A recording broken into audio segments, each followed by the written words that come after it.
C'est extraordinaire. Lorsque je suis allé dans ses notes, j'ai trouvé une photo.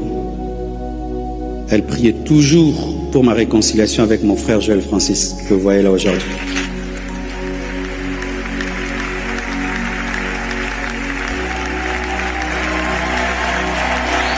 Tu as vu la photo? Elle avait pris cette photo, elle l'a mise dans son...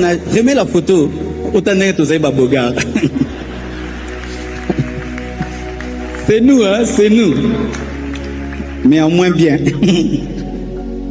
Donc, c'est une photo qui date même de 18 ans ou 17 ans.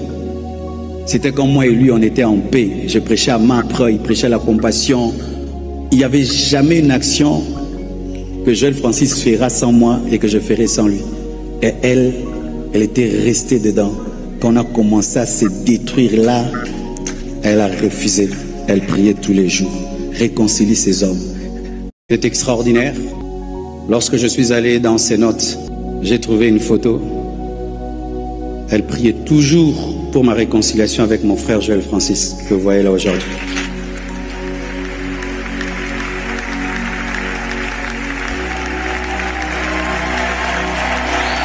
Tu as vu la photo? Elle avait pris cette photo, elle l'a mise dans son... Remets la photo. Autant n'est que Babogar. C'est nous, hein, c'est nous. Mais en moins bien. Donc, c'est une photo qui date même de 18 ans ou 17 ans. C'était comme moi et lui, on était en paix. Je prêchais à Macre, il prêchait la compassion. Il n'y avait jamais une action que Joël Francis fera sans moi et que je ferai sans lui. Et elle était restée dedans. Quand on a commencé à se détruire là, elle a refusé. Elle priait tous les jours. Réconcilie ces hommes. C'est extraordinaire. Lorsque je suis allé dans ses notes, j'ai trouvé une photo. Va le voir, c'est ton frère. Mais nous sommes un peu têtis. Mais la prière est puissante, plus puissante que le caractère. Le jour qu'elle est allée accoucher, Oracle, moi et Joël Francis, on attendait l'accouchement d'Oracle, si vous ne savez pas. C'est pourquoi beaucoup de gens sont étonnés. Mais comment Pasteur Marcelo n'a pleuré que quand Joël Francis est venu? C'est les souvenirs des temps passés. Mais je ne savais pas qu'elle priait pour ça. Mais je sentais que chaque fois que je lui envoyais des missiles, si je la regarde, je fais ça. Elle est fâchée. Elle va me suivre. Pourquoi? Pourquoi tu dis ça? Pourquoi on a qui mieux qu'un coup de l'esprit? Elle dit non, je ne suis pas content. Si tu as des choses à lui dire, tu l'appelles. Mais tu ne lui prêches pas sur de la chair. Va le voir, c'est ton frère. Va le voir, c'est ton frère. Mais nous sommes un peu têtis.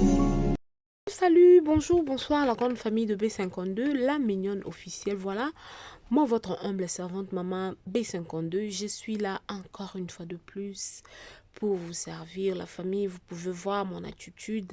C'est une attitude de joie.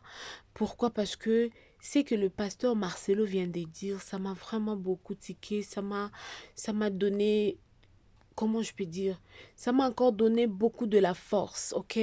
Si vous êtes nouveau ici, si vous êtes là pour la première fois, vous êtes tombé sur cette petite vidéo, en tout cas, abonnez-vous massivement ici chez B52, la mignonne officielle. Ma grande famille, beaucoup de gens pourraient peut-être se demander, mais pourquoi elle a mis cette vidéo? Là, c'était que l'introduction, c'était le pasteur Marcelo qui parlait. Et je vais vous mettre encore une autre vidéo, là où le prophète Francis Joël Tatou était aussi en train d'expliquer, parce que comme nous le savons tous, ils étaient de proches. Vous avez bien entendu ce que le pasteur Marcelo a dit. Il a dit que il ne s'est passé rien du tout sans pour autant, s'il y a conférence à l'église de notre pasteur Marcelo, le prophète Francis Tatou, il était toujours là.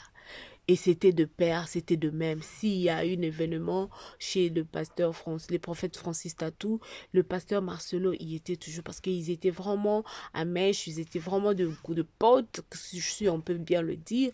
Mais il s'est passé quelque chose que il a bien dit, j'espère que vous avez entendu, il a dit qu'ils étaient en train de se jeter des pierres dans la chair et notre regrettée Maman Blanche n'était pas contente. La photo que vous voyez ici, c'est la photo que Maman Blanche avait mis sur sa Bible. À chaque fois quand elle priait à ce que Dieu puisse réconcilier ses deux beaux amis. Je peux encore dire quelque chose. Le pasteur Marcelo Tounassi, il avait témoigné que Maman Blanche Tounassi, dès son vivant, quand elle priait, elle ne priait pas pour elle. Elle priait beaucoup plus pour le ministère de son mari, pour sa famille. Elle ne priait pas pour elle-même. Donc, j'ai vite compris que non, c'est vraiment quelque chose de bien. C'est vraiment, vraiment, vraiment quelque chose de bien que nous devons faire. Et tant que femme, si vous êtes une femme vertueuse, hein, comme la Bible nous dit, celui qui trouve une bonne femme trouve le bonheur. Donc du coup, le pasteur Marcelo avait vraiment trouvé une bonne femme. Une femme qui n'était pas amoureuse d'argent. Elle était là pour le bien-être de sa famille d'abord. C'est pas pour les autres comme les autres le font. Elles sont là que pour voir les choses matérielles. La grande famille, je suis vraiment heureuse de voir ces deux personnes se réunir et c'est ce que beaucoup de personnes doivent faire. Quand je dis beaucoup de personnes, je fais allusion à nos pasteurs.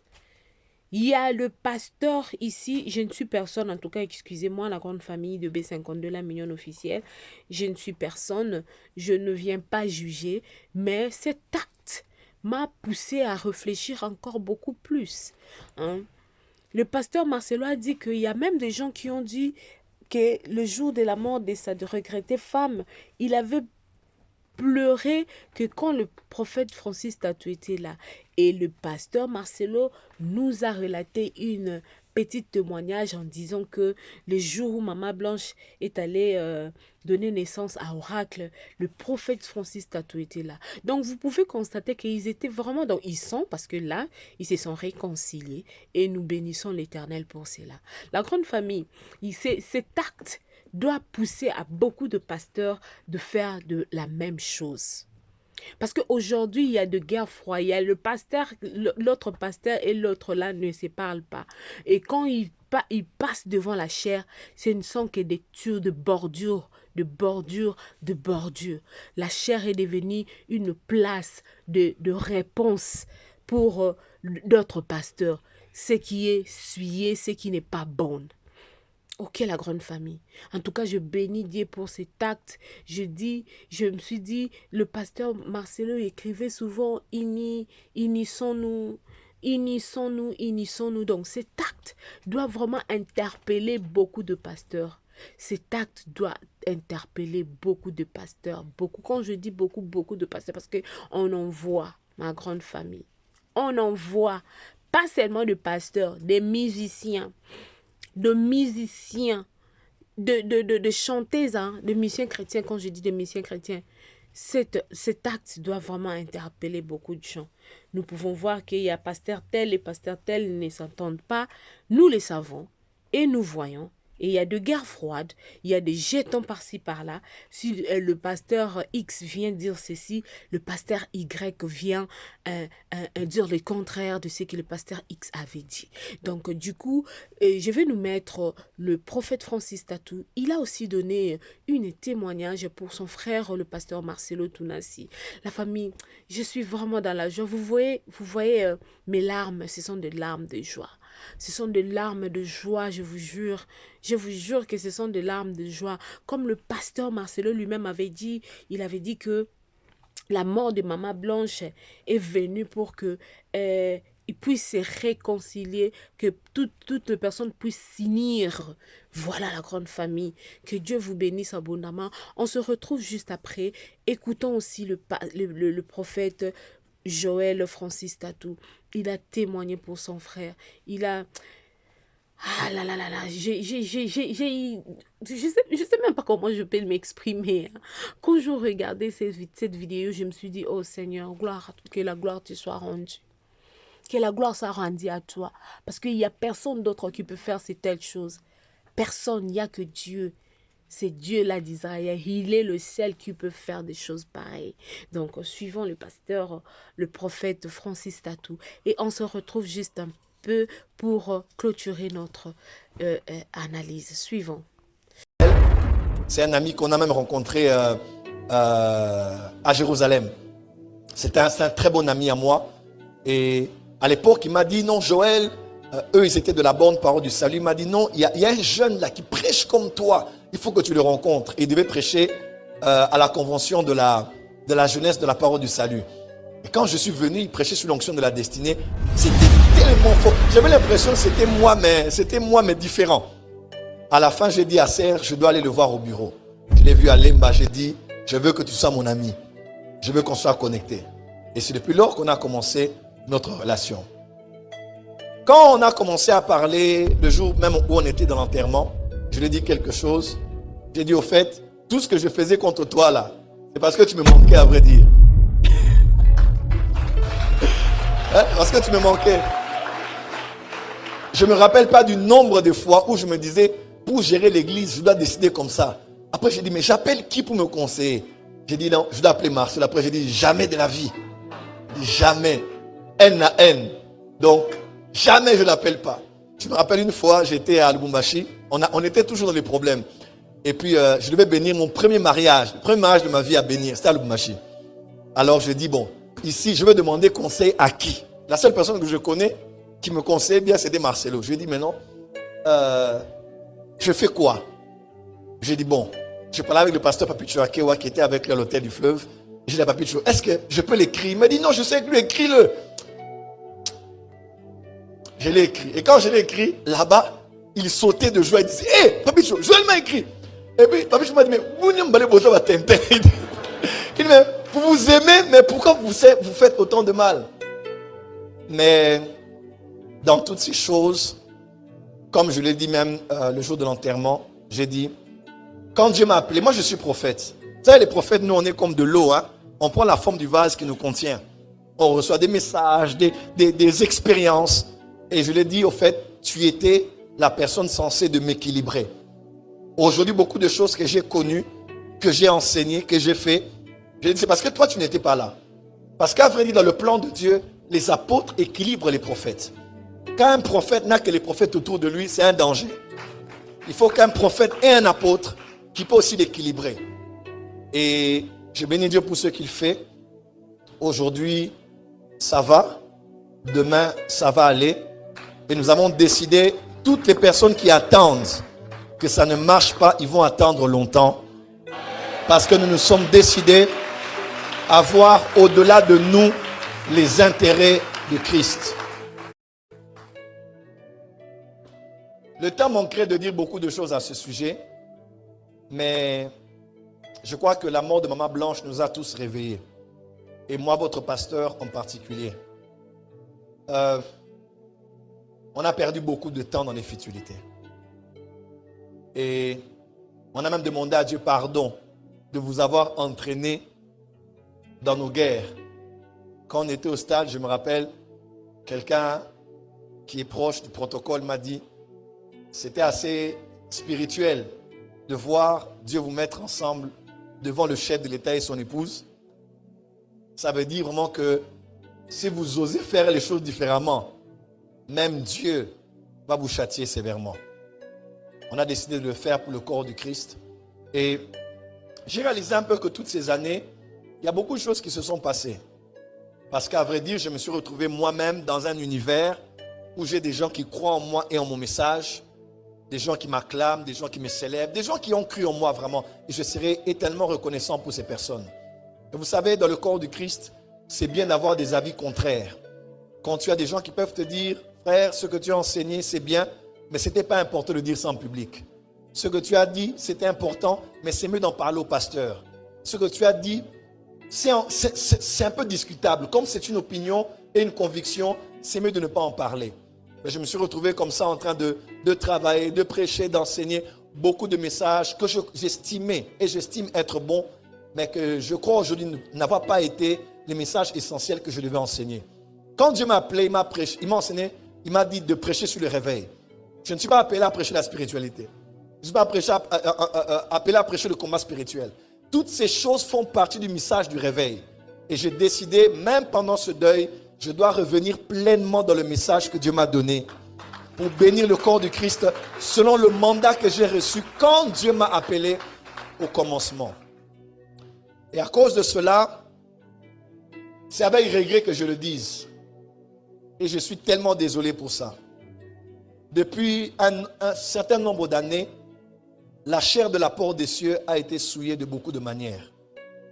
Parce que tout celui qui vient ici n'a pas peur de la chair de la porte des cieux. Que ce soit les musiciens, que ce soit les pasteurs invités, que ce soit moi, que ce soit même les fils. Parce qu'on se dit, là-bas, on a l'esprit ouvert. Là-bas, on est permis de tout dire. Là-bas, même si tu veux prophétiser comme tu veux, prêcher comme tu veux, dire ce que tu veux, le pasteur ne reviendra pas après pour recadrer les choses. Et pour toutes ces choses que j'ai acceptées du haut de cette chair, je tenais à vous demander pardon. Il y a des enseignements qui ont été prêchés qui sont des choses pleinement discutables. On a reçu des gens qui ont prêché, qui ont enseigné des choses. Et moi, en tant que pasteur, je devais me tenir ici pour vous dire ce n'est pas correct ce qui a été dit. Mais avec la largesse du cœur, on a dit on va laisser ces choses passer. Et beaucoup de choses ont sémé beaucoup de confusion dans le corps du Christ et parmi nous. Dorénavant, comme je l'ai dit à mes fils ici à la veille de recharge, nous allons sanctifier cette chair afin que tout ce qui est dit soit biblique, tout ce qui est fait soit dans les normes de la parole de Dieu. Nous sommes une église prophétique, certes. Nous opérons différemment des autres églises, mais on va devoir mettre les garde-fous pour donner plus la place à l'édification qu'à un besoin de prouver, de démontrer ou même de scandaliser en âme et conscience. Et je crois qu'à partir de ce retour, il y aura beaucoup de changements et dans ma vie, et dans la porte des cieux, et dans chacun d'entre nous. Deuxième chose que je voulais dire, et c'est très important, je tenais vraiment à le dire, même dans mes enseignements aujourd'hui, Dieu m'a fait une grâce et j'en suis très conscient, mais je regrette aussi beaucoup. Je crois après Hanouka de cette année, je peux le dire, on a eu la Hanouka la plus difficile de toutes les Hanouka. L'atmosphère spirituelle n'était pas bonne. Je ne l'ai pas reconnu du coup, mais je suis prophète et je suis votre pasteur. Tu savais, il y avait quelque chose de pas bien, il n'y avait pas une bonne chose au niveau de cette Hanouka. Et je parlais avec le prophète héritier même qui m'a parlé, je parlais avec maman, avec le prophète héritier. Il m'a dit, vieux, il y a beaucoup de choses que tu enseignes.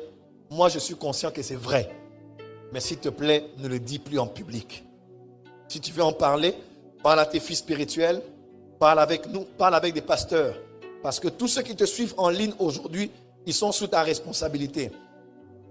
Toi, tu es déjà à un certain niveau, mais quand tu le dis à un certain public, ils peuvent mal utiliser ça, mal exploiter cela, mal interpréter cela, et ça peut créer beaucoup de choses comme ça dans le corps du Christ.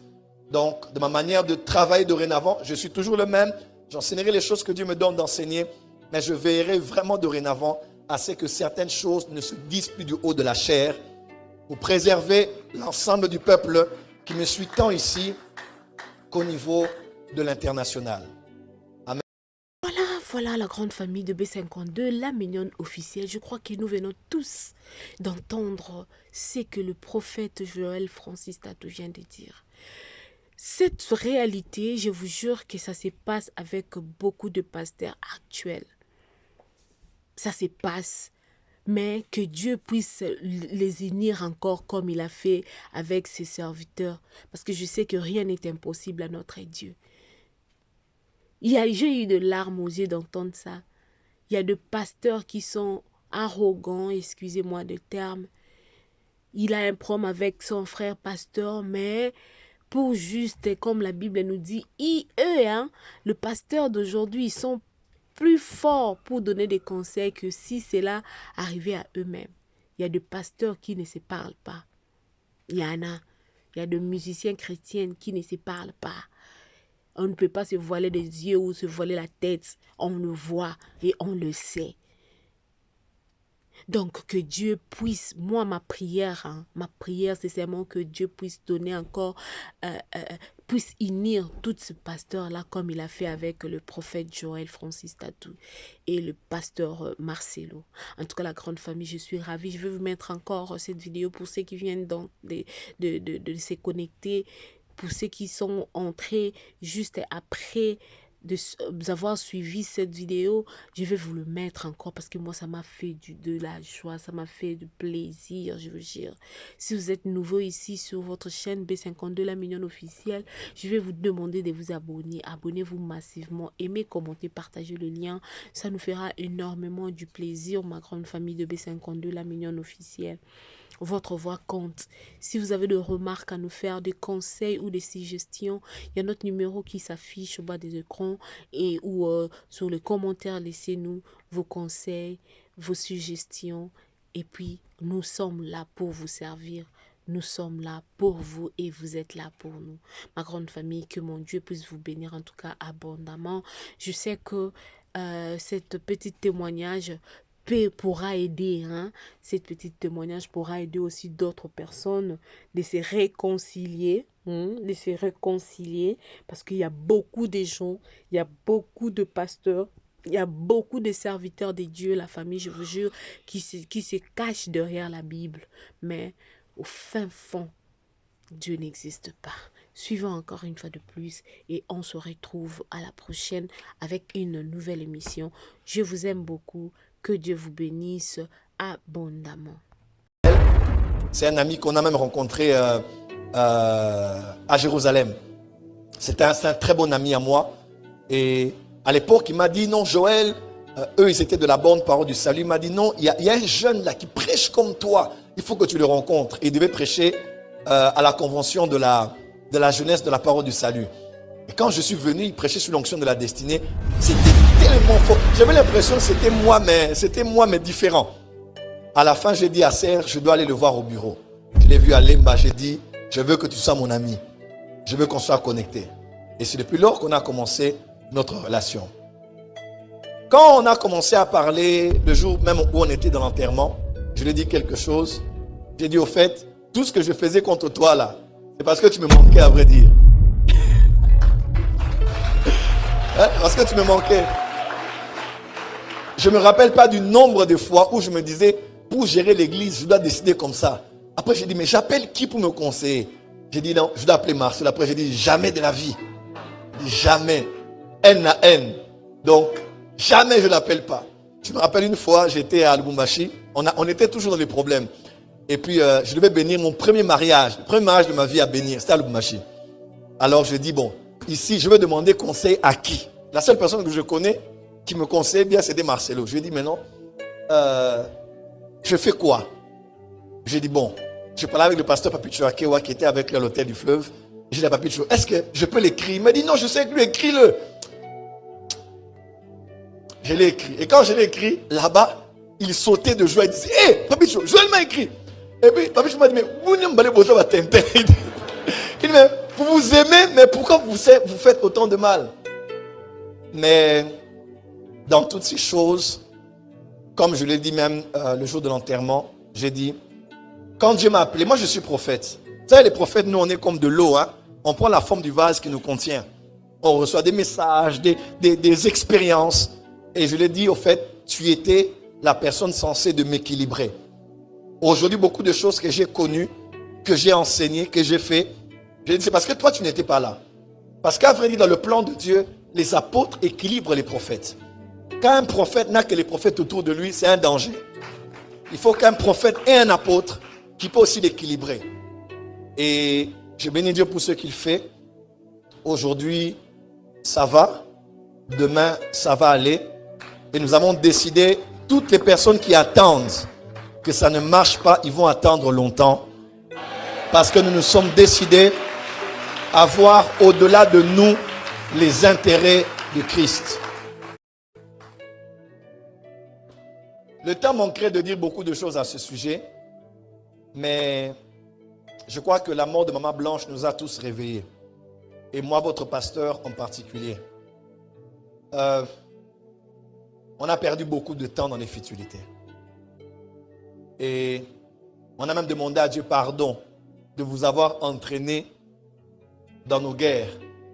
Quand on était au stade, je me rappelle, quelqu'un qui est proche du protocole m'a dit, c'était assez spirituel de voir Dieu vous mettre ensemble devant le chef de l'État et son épouse. Ça veut dire vraiment que si vous osez faire les choses différemment, même Dieu va vous châtier sévèrement. On a décidé de le faire pour le corps du Christ. Et j'ai réalisé un peu que toutes ces années, il y a beaucoup de choses qui se sont passées. Parce qu'à vrai dire, je me suis retrouvé moi-même dans un univers où j'ai des gens qui croient en moi et en mon message, des gens qui m'acclament, des gens qui me célèbrent, des gens qui ont cru en moi vraiment. Et je serai éternellement reconnaissant pour ces personnes. Et vous savez, dans le corps du Christ, c'est bien d'avoir des avis contraires. Quand tu as des gens qui peuvent te dire, frère, ce que tu as enseigné, c'est bien, mais ce n'était pas important de dire ça en public. Ce que tu as dit, c'était important, mais c'est mieux d'en parler au pasteur. Ce que tu as dit, c'est un peu discutable. Comme c'est une opinion et une conviction, c'est mieux de ne pas en parler. Mais je me suis retrouvé comme ça en train de travailler, de prêcher, d'enseigner beaucoup de messages que j'estimais et j'estime être bons, mais que je crois aujourd'hui n'avoir pas été les messages essentiels que je devais enseigner. Quand Dieu m'a appelé, il m'a enseigné, il m'a dit de prêcher sur le réveil. Je ne suis pas appelé à prêcher la spiritualité. Je ne suis pas appelé à prêcher le combat spirituel. Toutes ces choses font partie du message du réveil. Et j'ai décidé, même pendant ce deuil, je dois revenir pleinement dans le message que Dieu m'a donné pour bénir le corps du Christ selon le mandat que j'ai reçu quand Dieu m'a appelé au commencement. Et à cause de cela, c'est avec regret que je le dise. Et je suis tellement désolé pour ça. Depuis un certain nombre d'années, la chair de la porte des cieux a été souillée de beaucoup de manières. Parce que tout celui qui vient ici n'a pas peur de la chair de la porte des cieux. Que ce soit les musiciens, que ce soit les pasteurs invités, que ce soit moi, que ce soit même les fils. Parce qu'on se dit, là-bas, on a l'esprit ouvert. Là-bas, on est permis de tout dire.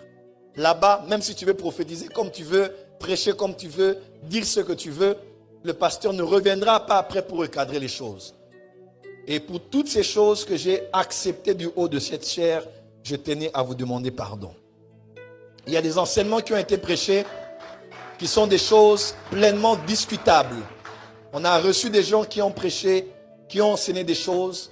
Et moi, en tant que pasteur, je devais me tenir ici pour vous dire ce n'est pas correct ce qui a été dit.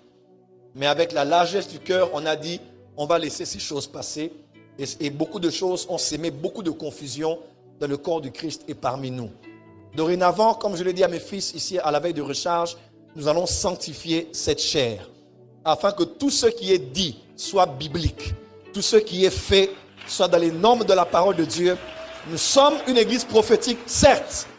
Nous opérons différemment des autres églises, mais on va devoir mettre les garde-fous pour donner plus la place à l'édification qu'à un besoin de prouver, de démontrer ou même de scandaliser en âme et conscience. Et je crois qu'à partir de ce retour, il y aura beaucoup de changements et dans ma vie, et dans la porte des cieux, et dans chacun d'entre nous. Deuxième chose que je voulais dire, et c'est très important, je tenais vraiment à le dire, même dans mes enseignements aujourd'hui, Dieu m'a fait une grâce et j'en suis très conscient, mais je regrette aussi beaucoup. Je crois après Hanouka de cette année, je peux le dire, on a eu la Hanouka la plus difficile de toutes les Hanouka. L'atmosphère spirituelle n'était pas bonne. Je ne l'ai pas reconnu du coup, mais je suis prophète et je suis votre pasteur. Tu savais, il y avait quelque chose de pas bien, il n'y avait pas une bonne chose au niveau de cette Hanouka. Et je parlais avec le prophète héritier même qui m'a parlé, je parlais avec maman, avec le prophète héritier.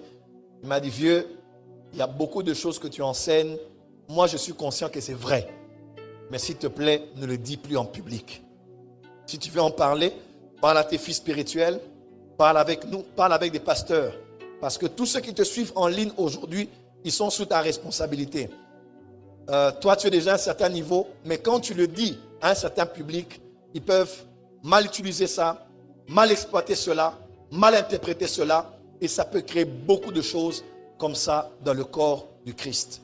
Donc, de ma manière de travailler dorénavant, je suis toujours le même, j'enseignerai les choses que Dieu me donne d'enseigner, mais je veillerai vraiment dorénavant à ce que certaines choses ne se disent plus du haut de la chair, pour préserver l'ensemble du peuple qui me suit tant ici qu'au niveau de l'international. Amen. La famille, je vous salue tous. Vous êtes chez MK Mbello TV officiel et puis chez B52, la mignonne officielle. Nous vous offrons cette belle opportunité. Donc voilà, si vous avez besoin de nails, massage et tout consort, contactez-nous. Il y a le numéro, regardez, suivant.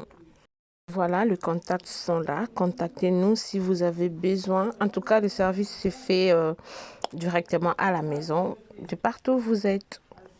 Salut la famille, en tout cas, bonjour à tous. J'espère que vous allez bien de partout où vous êtes. Comme je vous ai dit, regardez l'affiche, regardez mes mains. Oh, comme c'est beau. Regardez mon teint. Contactez-nous pour tous vos services. Je vous ai dit que de Barrios, on est là pour le catering, c'est-à-dire service traiteur. Et puis massage, et puis le nails, pédicure, manicure, on est là. Regardez. Oh my God. It's very nice. I like it. No, I don't like it. I love it. Really. Gel, acrylic, normal. We are here for you. Just contact us. We will be rushed to you like you can't even believe. Thank you.